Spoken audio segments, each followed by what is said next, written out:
El tema de la dolarización, lo que ustedes mencionan, el dólar nuestro de cada día. ¿Por qué se produce ese fenómeno en Venezuela? Por una razón muy sencilla, el poder adquisitivo del bolívar cada día es menor, o cada día hasta este momento sigue siendo menor, aunque con una velocidad un poco menor. ¿Por qué? Porque el Ejecutivo Nacional, a través de la restricción de liquidez, a través del encaje legal normal más el encaje legal marginal, este último se monta sobre el 100% de las reservas bancarias excedentarias, es decir, donde presta la banca, ha logrado que no haya una liquidez monetaria en el sistema financiero, por ende la banca no puede prestar, porque ¿qué se pensaba? Que la banca daba los préstamos y las personas con esos bolívares compraban divisas. Entonces, por eso es que se pensaba que el tipo de cambio siempre estaba al alza.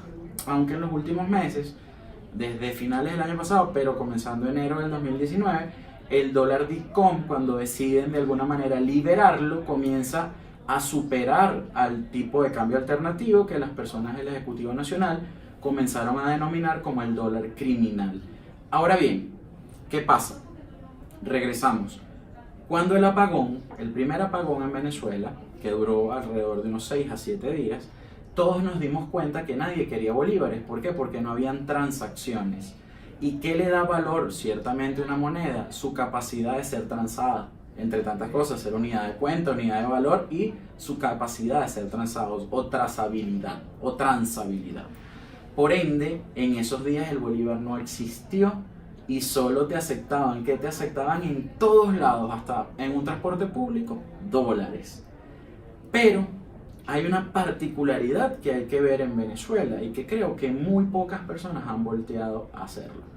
En un país donde el salario mínimo ronda en este momento menos de $8, ¿cómo las personas tienen para comprar dólares y para tener esos dólares en efectivo?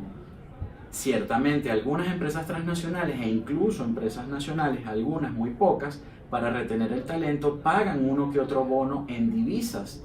Quizá puede ser que lo estén haciendo en efectivo, quizá puede ser que lo hagan por transferencia, dependiendo de la cuantía. Sin embargo, es evidente que en el sistema venezolano hay una circulación de dólares importante en efectivo. Se dice, y es lo delicado y es lo que hay que investigar, que eso puede estar inmerso en temas de legitimación de capitales. ¿Por qué? Personas que no pudieron bancarizar esos dólares los introdujeron en el sistema, y por eso es que vemos, por ejemplo, durante el apagón, una señora de la tercera edad, me dijo en un autobús que me monté: no, hijo, siempre hay que tener dolaritos, y sacó sus $3 y pagó un pasaje. Así como ustedes me están viendo extrañados, como tú me estás viendo extrañado. Entonces, dentro de todo un tema de controles y de profundas distorsiones económicas, se ve esto. Tenemos una moneda de curso y uso legal a nivel constitucional, que es el bolívar soberano, pero nadie lo quiere. La gente quiere protegerse en una moneda que le dé poder de paridad de compra. Ciertamente, como dije iniciando la conversación, la hiperinflación ha ido bajando su velocidad por la data que hemos visto que publicó el Banco Central de Venezuela hace muy poco, y además por también la que publicó la Asamblea Nacional. No son las mismas en cuanto a nivel, a cuantía, pero sí se ve que en ambas mediciones ha bajado. ¿Qué quiere decir esto? Posiblemente el ritmo hiperinflacionario esté bajando en Venezuela, haya una estabilización del tema de la inflación, pero esto no quiere decir que vayamos a tener una economía próspera, una economía pujante, todo lo contrario. O sea, tenemos una economía que está bastante mermada, y no podemos dejar de mencionar una economía que está sancionada. Podemos decir que empezó en el 2014, en el 2017 o en el 2019 a partir del 24 al 28 de enero, cuando sancionan formalmente a PDVSA, después a Bandes y después a Banco Central. Lo que sí es cierto es que en medio de estas sanciones el país no puede recurrir a financiamiento, por ende no puede obtener fondos frescos. Por lo tanto, ¿cómo mantienes tú una economía que es altísimamente importadora y además es monoproductora y monoexportadora? Y ahora, ¿con quién o a quién puede negociar el petróleo si está sancionada? Entonces esto te genera que los flujos de caja en Venezuela sin duda alguna se aprieten, que haya una contracción en los ingresos en dólares en Venezuela, en los ingresos formales. Entonces esto lleva a que cualquier gobierno que esté en Venezuela, en este momento se habla de que hay dos gobiernos en Venezuela, uno constitucional con control territorial y control de las instituciones políticas, y otro que está desde la Asamblea Nacional pero es reconocido por una importante cantidad de países. Estas dos polaridades, que son las que están, Venezuela está polarizada, está partida en dos partes y muy polarizada, de alguna forma tienen que buscar una negociación que muchos hemos hablado, que trasciende a lo político, porque lo importante en Venezuela es lo económico, no descartando lo político, pero mientras no exista paz política, no existirá estabilidad económica. Entonces, esto es súper importante en Venezuela. Tiene que haber política monetaria, política cambiaria, política fiscal. El Ejecutivo tiene que reducir su gasto público. ¿Cómo van a quedar realmente el salario real después de esta hiperinflación? Las hiperinflaciones terminan, pero se puede regresar a ellas. Existía un mito de que los países entraban en hiperinflación una sola vez en su historia. Pues Nicaragua es ejemplo de que pudo entrar en hiperinflación varias veces. La hiperinflación más larga del mundo y la más alta es la de Zimbabue y duró 37 meses.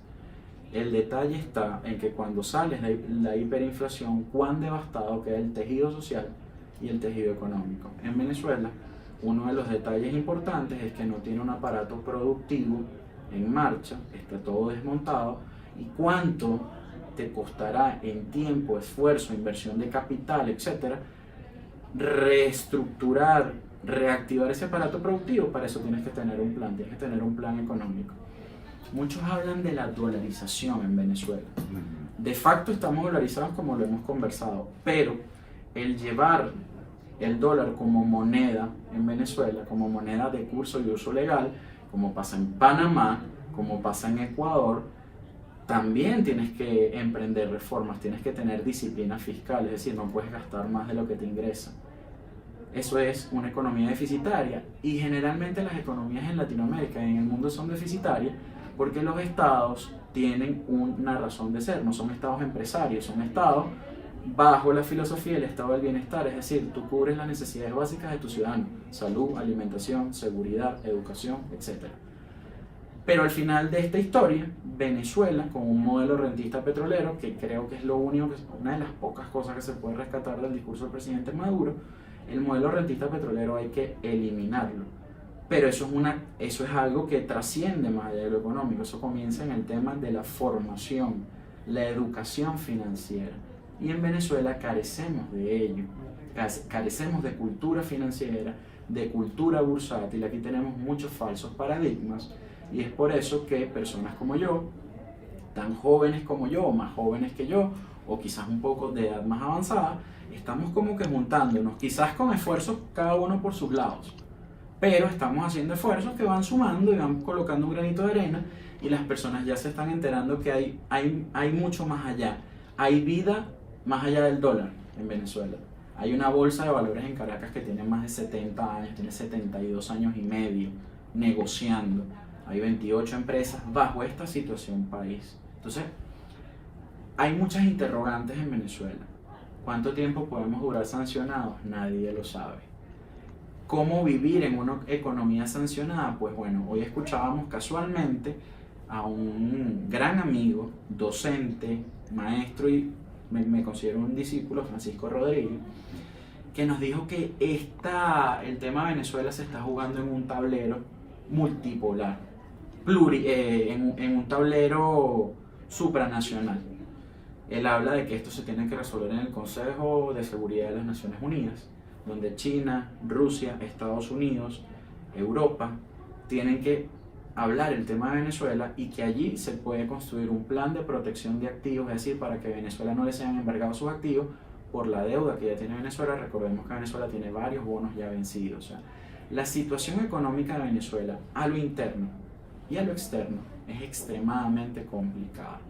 En este momento quizás muchas personas perciben que hay como una cierta estabilidad en algunos precios, aunque algunos dicen que hay inflación en dólares, ciertamente, porque un producto que tú ves en una parte del mundo que también es importado en esa ciudad del mundo, por ejemplo Madrid, cuesta más que en Venezuela.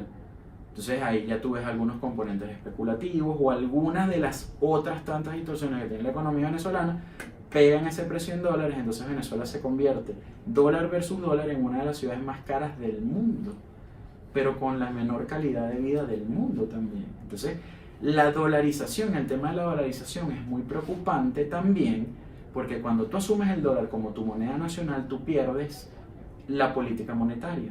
Es decir, el Banco Central ya no tiene nada que hacer, porque realmente los bancos centrales en cualquier parte del mundo están para construir política monetaria.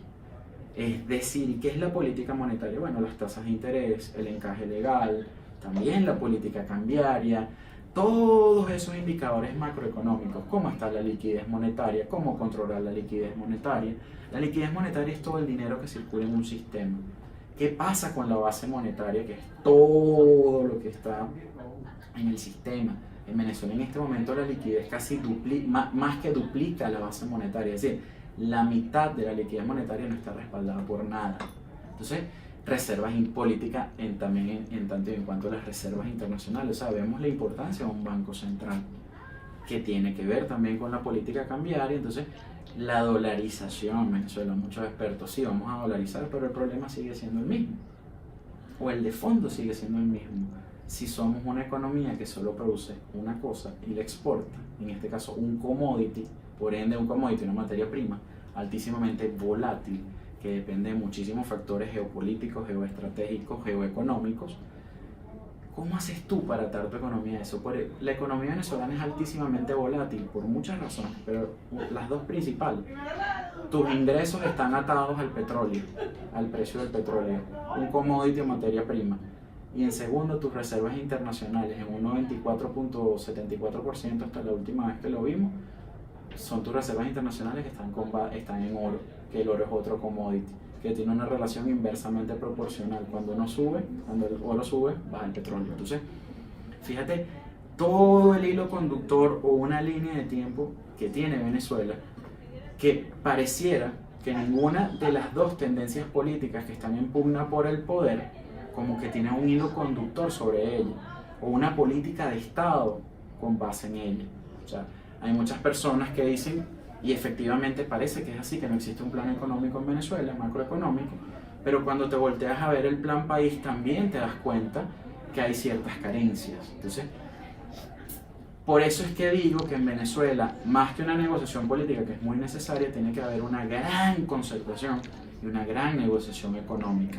Más allá de que se ponga en tela de juicio la legitimidad de lo que es el Ejecutivo Nacional en este momento presidido por Nicolás Maduro, que eso es problemático en los mercados internacionales por temas de confianza y credibilidad, más el tema de las sanciones, pero tú tienes que sumar todas las voluntades, de la parcialidad chavista, de la parcialidad opositora, tienes que sumar a los empresarios, no puedes descalificarlos todos los días, porque el que hace empresa en Venezuela y se ha quedado durante estos años haciendo empresa en Venezuela es un emprendedor por naturaleza. El venezolano es emprendedor por naturaleza. Entonces, más que descalificarlo, deberías apoyarlo, porque las condiciones son extremadamente adversas para ser empresario en Venezuela.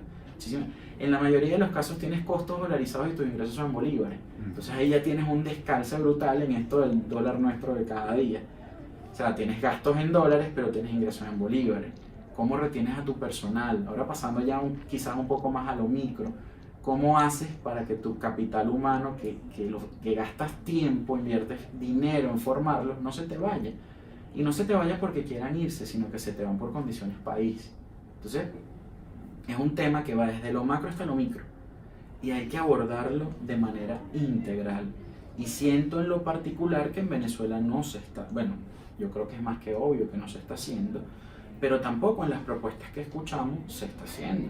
Por ejemplo, el mercado bursátil, el mercado de valores en Venezuela, se tiene pensado lastimosamente de que es un mercado solo para ricos, para un pequeño grupo por ende, que es solo para personas que saben, que tienen por ende conocimientos o estudios, y resulta que en cualquier parte del mundo la bolsa es el mecanismo más democrático que existe.